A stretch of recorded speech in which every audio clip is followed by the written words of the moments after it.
How much does it cost for the electrical hookup for a new hot tub? That's a loaded question. There's a lot of different factors that could affect just how much that's going to cost you, substantially changing the cost to you.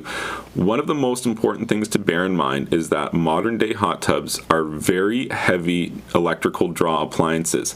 Typically speaking, I would say 50 to 60 amps would be a typical line size for a modern day hot tub.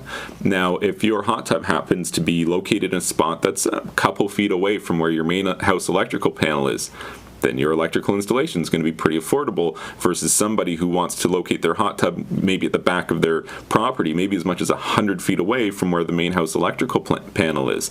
You won't be able to pick up 60 amps of power from just any old place in the house. That's going to have to come from the main panel in your house.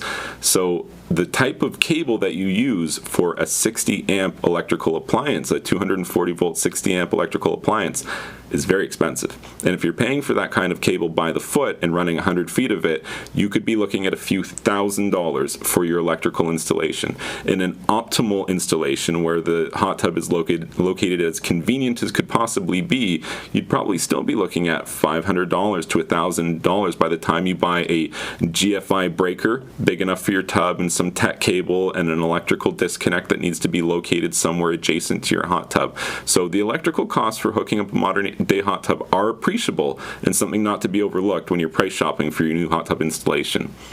If this information was helpful to you, please be sure to like this video and subscribe to my YouTube channel. And you can check out my website, swimmingpoolsteve.com.